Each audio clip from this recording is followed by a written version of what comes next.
Good evening and welcome to the Sunday edition of Poland Daily. I'm Konrad Gorlinski. Let's see what's in the news today.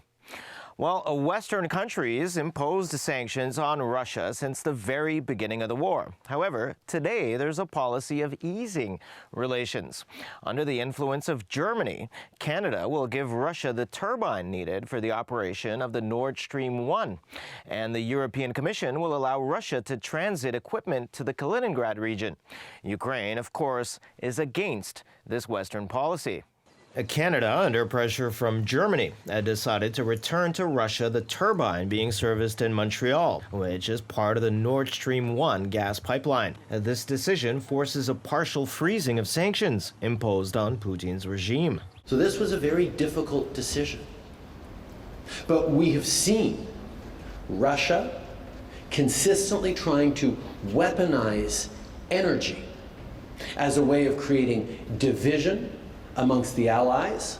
As Kiev has informed, such a policy is very harmful to Ukraine.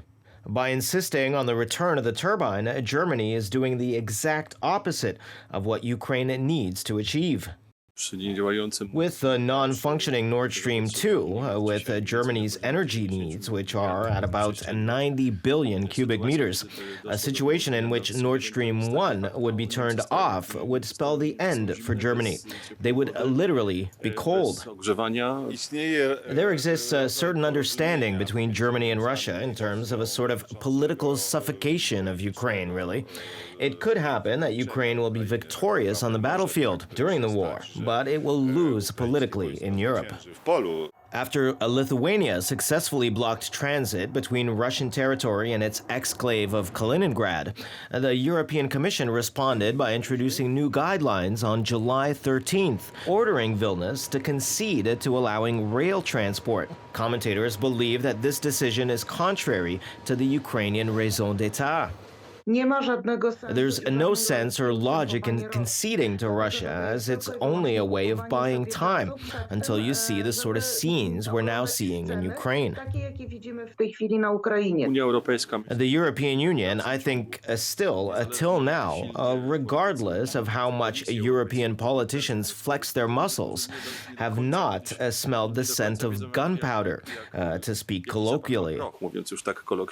While Poland is at the forefront of countries backing Ukraine, the European Commission is in turn attacking Warsaw once again, demanding the restoration of its form to that which existed before the reform of the judiciary. The attitude of the major European players shows a clear pattern. The countries that feel the Russian threat are the ones who are helping the battling Ukraine most, while those that have been cooperating well with Russia till now have resorted to mere political posturing. Well, U.S. President Joe Biden has returned to Washington following his Middle East tour, which included a meeting with OPEC leaders. Among the topics of discussion was a possible increase in oil production in order to curb the rising prices of crude. It seems, however, that OPEC leaders are not so keen on this idea. Prince Faisal bin Farhan Al Saud made the following statement at a press conference following the Jeddah Security and Development Summit attended by leaders of the Gulf Cooperation Council, Egypt, Iraq, Jordan, and visiting U.S. President Joe Biden.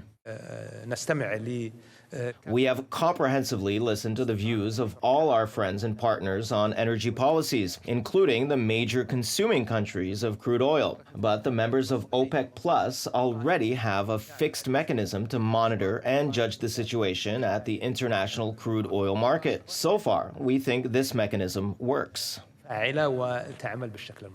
Analysts said this statement showed Saudi Arabia's rejection of Biden's proposal to increase oil production. The partnership between Saudi Arabia and the U.S. does not mean that Saudi Arabia cannot develop strong partnerships with other countries in the world, Prince Faisal bin Farhan Al Saud said. At the summit, leaders of the Gulf Cooperation Council said they'll discuss the topic of oil production increase at the meeting of the OPEC Plus, a group that includes Saudi Arabia and Russia, and it's scheduled in August. Gasmi Jomai, a Tunisian political analyst, has said Middle Eastern countries have lost trust in the U.S. due to its failed policies for the region over a very long period. Not only the Biden administration, but also the previous administrations of the U.S. have carried out Middle East policies that have caused sufferings in the region. Given the frightening involvement of the regional situation, the U.S. should improve its relations and deal with major issues not only in the Middle East, but also in Asia. We're certainly seeing quite a dynamic geopolitical situation in the world today. Former White House advisor John Bolton's admission of planning attempted foreign coups has sparked outrage in Venezuela. Bolton, who served as Trump's national security advisor, played a key role in the White House's dealing with the Venezuela political unrest in 2019, during which opposition forces sought to remove President Nicolás Maduro via protests. In an interview on Wednesday, Bolton admitted that he had helped plan coups d'etats in other places. Pedro Infante, president of the Special Commission of the National Assembly to investigate United States aggressions, said on Saturday that the commission had launched an investigation into the new clues blurted out by Bolton. These statements constitute new inputs and evidence for the investigations in Venezuela. We're facing the transnational crimes against the Republic. Some governments and leaders should confess their crimes against Venezuela to their own people and others. Bolton's statement has also sparked outrage among the general public. What he said, I think, is a lack of respect for our sovereignty and for all the Venezuelan people. We, as Venezuelans, must fix our own problems internally, be they political, economic, or social. Venezuelan President Nicolás Maduro won his re-election in May 2018 and took office in January of 2019. The opposition accused his camp of rigging the election and refused to recognize the election's results. Opposition leader Juan Guaidó declared himself interim president on January 23, 2019, with the support of the United States and other countries. Maduro condemned the opposition's coup attempts and severed diplomatic relations with Washington. And finally, Canadians are starting to feel the effects of Prime Minister Justin Trudeau's haphazard economic policies. The country's inflation rate in May hit 7.7%, which is close to a 4-decade high. It's turning out that the Liberal government's free stuff wasn't really that free. According to a survey by charity organization Food Banks Canada, food prices surged over 10% in the past year, forcing nearly a quarter of Canadians to eat less. Around half of Canadians with an annual income of less than 50,000 Canadian dollars are struggling to afford enough food, the charity has said. Toronto's food bank donated food to about 60,000 people each day before the pandemic, but last month that number rose to over 170,000. Economists warn that low-income workers and pensioners are likely to be the worst hit by this spiraling inflation.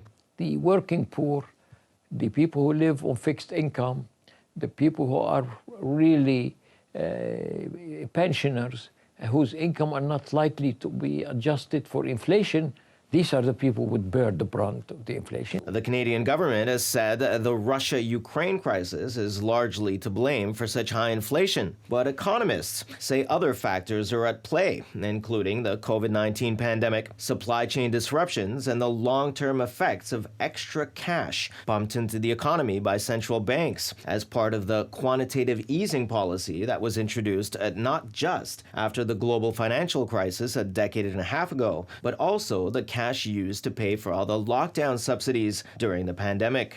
As usual, thanks very much for joining us this evening. Please stay with us for Poland Daily Weather, Poland Daily Business, and other programs. But from me, it's have a wonderful week ahead.